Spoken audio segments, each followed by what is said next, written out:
kamera ko diri. Ako na ni Pulian ni ibaligya ko niya. Nagay niya kuha. Ay, teka muna, ito muna ang buwelta ni Art. The 3-time KBP Golden Dove Awardee, Mr. Art Bonhomme Junior. Basta mga junior. Gai. Good morning sa tanang mga junior, sa tanang mga senior. Ang buwelta ni Art, atod ko na to sa Cherry C. Cherry C Calcium Ascorbate with Kamo Extra and Zinc. Kini ang vitamin C nga kanato sa COVID, makabalik kayo sa turnawas, mga papiskay. Oy, palit na mong Cherry C. So, para distingin ako ninyo Cherry C. Para link-on kayo ang entire family. Para mas healthy and COVID-free. Available na sa mga nagunang drugstore pharmacy sa Miss Oro Cagayan de Oro City. Alright. Pangato ang Vuelta. Ha? Istin, good morning. Nana ba yan ato ang mga team? Nasa imong tapad na yan. Nana po si Juan Diaz sa mong tapad? Si Juan rin nana ko diri. Asa na po si Istin nun, Bert? Ambot, asa na po gato? Basi na, misita na to dito sa information officer sa DSWD. Pwede. Taliwala aning gipatuman MECQ. Sumala pa ni Estin Taniyo. Na ito ang reporter, head writer sa gahay ni Bahay. Hala, dalan sa CDO, arang gyapong kabibo. Mga sakilan gabaras-baras. Grabing angkas na way pukas.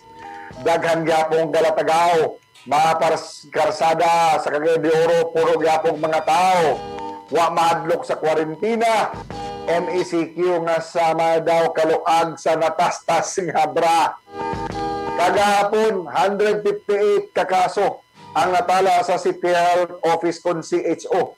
Pinakataas kini sa syudad, sukad ni Ulbo ang pandemya.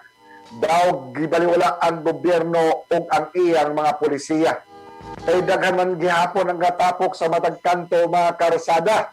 Nagtrending pagani ang jeep na puno nga duna pa'y nangabit. Wa man gyud mi badlong, wa man lang gyud misit-sit. Duha ka semana rabaya ang gitagana. Tanan dapat magpakabana. Gamay rabaya kini nga hagit aron katawhan mag-self-isolate. Kay kung sa COVID magkasakit, siguradong problema makadungag bit-bit. Maayon ta kung way mga matay. Hala, sige papadlong, sige apog, tagay. Panawagan na mo sa lokal nga gobyerno. Isugi pa daw palihog ninyo. Diigo nga sa Facebook ramo kutob magyaw-yaw. Unya, wa mo himuon sa dalan sa mga galatagaw. Dapat gyud mag-inistrikto kay kaayuhan manitanan ang tuyo ninyo. Dakpon ang maglakaw-lakaw, labi na sa mga di-otorisado sa kadalanan. Patagmon pod aron otoridad kahadlukan nga ang MECQ protection sa kadaghanan. Maubitaw nga MECQ ang classification, at least mapugnan ang pagkuyanap sa COVID infection. Kini gyud ang sakto nga time ug di nato ni sayangon.